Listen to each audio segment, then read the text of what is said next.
So I got this this comment on one of my videos a couple of days ago, and it got me thinking, and it's prompted me to do today's video. And today's video is looking at different cameras for different things and what is better or worse in terms of cameras. The question was, I've got a D700 and should I upgrade to a D780? Sounds a simple question, but there's a lot behind that. Let me explain. And let me try and simplify it. For me, I think cameras come in, there's two aspects to a camera. One is the image. And I'm not going to say the image quality, because the image quality is going to be determined by what lens you put on the front of your camera. But every camera, cameras have a different look. Leica cameras, M-range and M cameras have got, or are reputed to have, a look. Canon cameras tend to have a look. You have to be a real photography expert to look at a photo and say, oh, that's from a Canon, that's from a Leica, and so on. But I think there is probably something to it. So the camera has a look and gives you a particular character to the photos you take, regardless of what lens you put on the front, but obviously affected by the lens you put on the front. So that's that side of a camera. You've then got the usability side. So you've got the photo it produces, and then you've got how do you use it? How does the camera interact with the user? Example, I'm currently using a Z6 II and a Z5 for most of my wedding photography. In the past, I've used, well, I started out with D700, which, if you saw my recent video about my perfect gear, that's what I go through: Z6 II, Z5 and D700. And whilst when I started wedding photography, nearly 10 years ago, my camera was a D700, and I think probably a D90 or something like that. And it was fine. It was the best camera I'd ever had at the time, and it worked brilliantly for that time. We've now got to a place where the Z6 II and the Z5 are, from a usability point of view, what I've got used to. Lots of different focusing modes: face detect, IAF, 10 or 12 frames a second, brilliant autofocus, smaller, lighter, a joystick to move the focus point around if you need to, very accurate white balance and exposure, and all that kind of stuff is just accepted now. So when I go back and use the D700 now at weddings, it does feel very, very clunky. So that's what I mean about the usability side of things. How does it work to do the photography that you want? Does it allow you to get the images that you want? So going back to the question, should I upgrade from a D700 to a D780, was the question. It needs to be broken down into, what are you trying to achieve? Are you trying to achieve better images? And we'll come on to that in a second. Or do you want a camera that's more user-friendly, that's got better ergonomics, better focusing, higher burst rate, whatever it is? You need to identify that rather than just say, as a generic, what is a better camera? And don't switch off yet, because I've got something interesting to show you that I did at a wedding, my last wedding 2 days ago, because I'm shooting, as I say, most of the day with the Z cameras. But when things aren't critical, when I've got 1 or 2 seconds to get the D700 out, put the lens on that I want, and just spend a little bit more time getting photos, which is what the D700 requires you to do, then I will use it. because I've got this this feeling, and lots of other people have. We've got the D700 The Legend Facebook group, and it's got thousands of members. So the D700 is regarded as a bit special because of its image quality. And I got a chance, as I say, 2 days ago, to actually run a check, a very quick but very practical test as to, well, is the D700 really got these special character-filled photos? Am I losing something on the image character side by using the Z cameras? Or does it come down to the lenses? So I just did 2 photos, which I'll show you in a second, at the wedding. And I'm surprised by the results, I have to tell you, which will then deal with the image quality side of things. As far as usability goes, answering the question, should you upgrade from a D700 to a D780? I've used the D780 for 18 months at weddings. It is a brilliant camera, and it's the second best DSLR I've ever had. The thing that I really miss, that I've got really used to with the Z cameras, is that little button there, the joystick. For moving the focus point around, it really is a game changer. It sounds silly, but it's the little things that matter sometimes. On a D700 and most Nikon cameras, apart from the D5, I think, I'm not sure about the D4, the D5, the D500 and the D850 are the only DSLRs that have got a toggle. My brain's gone. That little button. You move the focus point on every other Nikon camera with the big clunky old D-pad thing here. You can't I'm left eye biased, so I shoot with the camera to my left eye. So I've got a lot of my face over the rest of the camera, and it's impossible to move the focus point without taking it away from your face. Moving the focus point, which means you can't see through the viewfinder, see where you've moved it. So it's very inconvenient. Whereas even though it's smaller, I find that the little tab there is just far enough out the way for me to move the focus point around. And it's that little bit of extra usability which makes a huge difference when you're trying to use the thing for 10 hours at a wedding. The D780, going back, sorry, still has, you have to move the focus point with the D-pad. It hasn't got a focus that you move the focus point around with, and that is so useful. So from a usability point of view, upgrading to the D780 really isn't going to be a much different experience to using the D700. The grip on the D780 is a bit better. It is more up to date. It's got more functions. It can do more things. It's got more menu choices. It loses the buttons, which make the D700 really easy to use. The only things I do on a wedding day when I use this is this button here to change the focus point, and I probably only do that twice a day, or the exposure mode, and that is either in spot or matrix, and that is all I change for an entire wedding day, which is really good. You've lost those on the D780. They are now, to change the focus mode, it's the typical Nikon. You've got the button on the side here and spin the front dial, and similar thing with the exposure. So you've lost a little bit of the simplicity, but you've gained a lot more features. Now, is that going to make your photography better?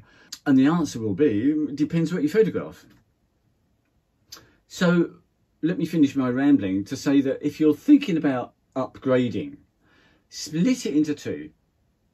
Are you going to get better images by upgrading? Is the use of the camera going to allow you to get better photos? For instance, if this person that asked about the D700 to D780 was into wildlife photography, then pretty much the worst camera I could possibly imagine to use for wildlife photography would be the D700. So anything's going to be better from a usability point of view, almost. And probably the D500 would be the best for wildlife photography because of its wide AF area, 151 points. It's got a toggle to move the focus point around. It's got lots of different focus modes, really quick focusing, brilliant. But it's got a downside on the image quality in that, and I did use the D500 for half a dozen weddings before deciding that I couldn't use it because of the image quality, whereby the noise on photos that were higher than probably 600-800 ISO became really difficult to get rid of the noise. The noise wasn't attractive. That sounds weird, but on the D700, when you do get noise, it's actually quite nice looking noise. And it meant that as a wedding photographer, I do lots of shooting in pretty dark spaces. I use, on the Z cameras, I will shoot up to 25,600 ISO. I've got to do a little bit of work to them, but when I've done that, I can have usable images that I can give to the client. So it meant that whilst on the face of it, the D500 would be a great wedding camera, in reality, because of the image, it wasn't. Whereas the D700 has got great images, but these days it's very clunky in terms of usability. So split your requirements into those two different aspects and think about what would be the best camera for your particular use case. Let me tell you, let me show you, we'll jump into Lightroom, about the D700. I had some doubts about this legendary image quality. And I did a couple of tests a few weeks ago just out of interest to see if I could do a video about it. And actually, I couldn't really find, just in normal shooting around the house here, I couldn't take any shots where the D700 looked much different to the Z6. But when you get into a wedding and you get into the right situation, let me show you. Okay, so let me show you this picture. This is a shot towards the, obviously towards the end of the day with the D700. And what I did, I put the 35 1.4 G lens on and took a shot of Liam, this is our groom, at the bar. And I particularly picked this because we had some really bright highlights, some very dark shadows. This was in a room that's used for the first dance. It's got some brilliant lighting, which I'll show you in a moment. But it gives a huge range, a huge dynamic range from these bright highlights to the dark shadows. And I then went over and grabbed the Z6 II, swapped lenses, put the same lens on, still at 1.4, and took, as far as I could, the same shots. It was about sort of 20-30 seconds in between. But very, very similar shot. Now you'll notice that there's a difference on the ISO. For some reason, the Z6 thinks that this is the right exposure at 560 ISO, whereas the Z700 thought that ISO 800 was the right ISO. So what I've done, excuse me, on the Z6, I've lifted, because we're two-thirds of a stop difference in exposure, I've lifted the exposure of the Z6 image by 2/3 of a stop. Other than that, no changes whatsoever, straight out of camera. So let's have a look at these side by side and close that so we can see as much as possible. Okay, so these are pretty much the same exposure now, pretty much the same scene. Can you see any difference? Now I'm not sure how well this is going to come out on the video. And I should also say that whilst the Z6, I got reasonable focus on Liam here, for some reason, as I say, it was a bit of a rushed experiment. It actually back focused on the 700 and focused on this lady in the background rather than Liam. So we're about maybe 2 or 3 feet difference in focus position. Other than that, they're pretty similar.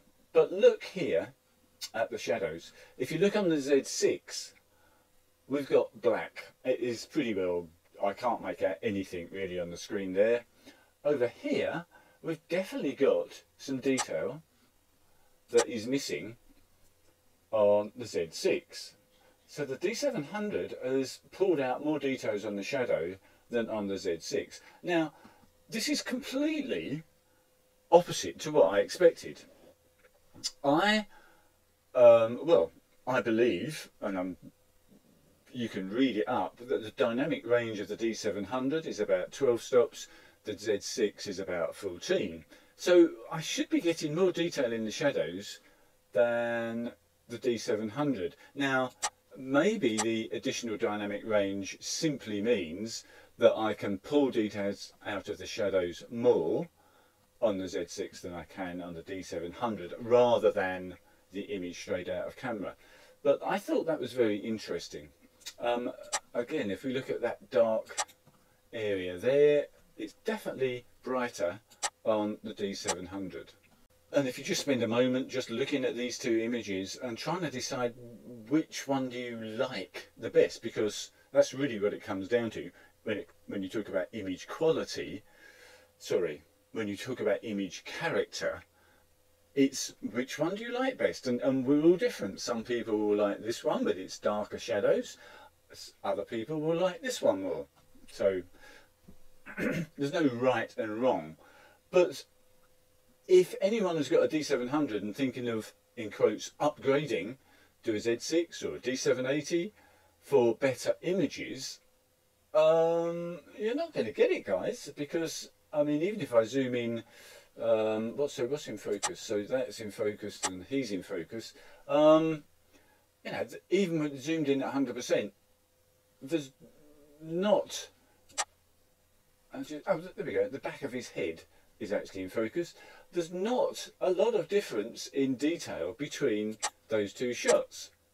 So from 12 megapixels on the D700 to 24 on the Z6, really in real life doesn't seem to make a lot of difference. Let's go back just to have a quick look at the Z6. What can I pull out of the shadows? So if I grab the shadows and whack the shadows up as high as I can, plus 100, and we do the same on D7, same on the D700, and go back to side-by-side comparison. Well,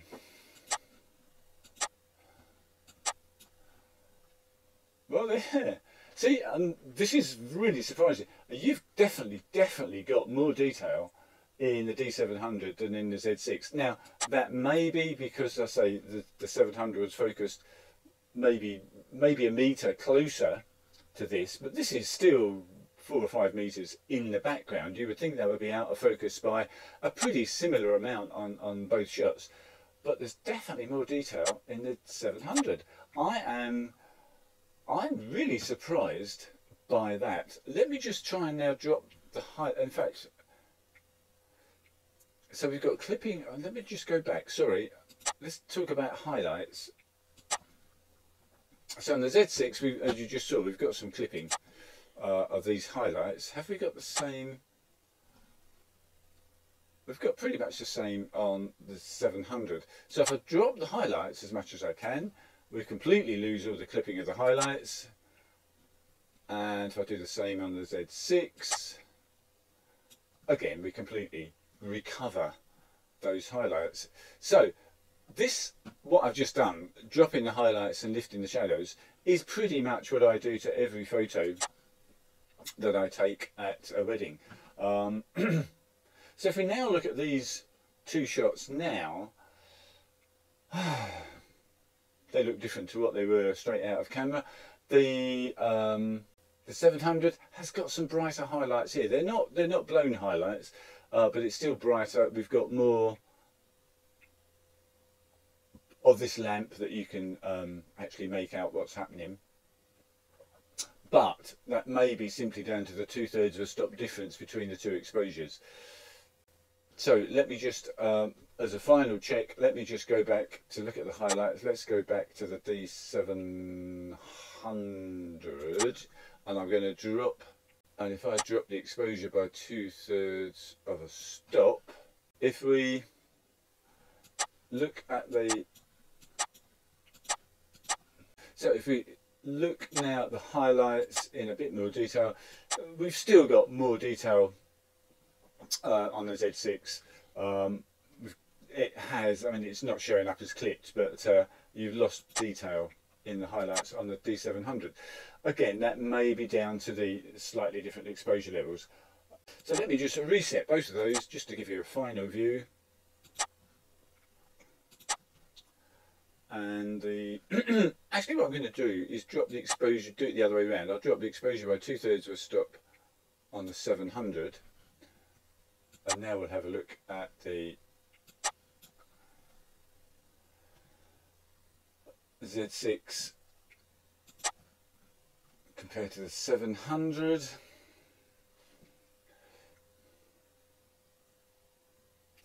Well, I'm sitting here going back and forth from one to the other, and if you put a gun to my head and say pick which one you like most, I would pick the D700. It's really marginal, but and that's the thing. If you're thinking of changing because the D700 is only 12 megapixels, well, it really doesn't make any difference. If you're thinking of buying the D700 because it's got fantastic images, legendary images with huge amounts of character, again, the difference from a modern up-to-date Z6 camera is pretty marginal. There's not a vast amount of difference. But there is a difference. And if that's worth it to your photography, then it's going to be worth buying a D700. Okay, well, I hope you found it interesting. And oh no, I was just going to show you another 3 shots, and I can only do it individually because I can only get 2 on the reference view here, from just to show the lighting. Now, where have I gone? Now, these aren't the same shots, but they're shot at the same time, in the same location, with the same lighting. So this is the Z5 with a 35 1.8 Viltrox lens, and this has been edited. This is what I will give to the clients. So that's that shot. Then we've got this shot with the D700 with the 35 1.4G lens, and finally a Z6 with a 58 1.4G lens. And I think what I'm trying to say is basically whatever camera you've got, providing you put some decent glass on the front, you are going to get some great images if you've got something really nice, something really colourful, something interesting to photograph. You'll get great shots. And let me just finish with one of my favourite shots from the entire day. D700, 35 1.4G lens. I can't imagine any camera with any lens getting more rich colours, more beautiful tones than that kind of photograph. Hope you found that useful. If you've got any ideas for videos that you would like me to do, please drop me a line and I'll happily give it a go. Thanks for watching. Bye for now.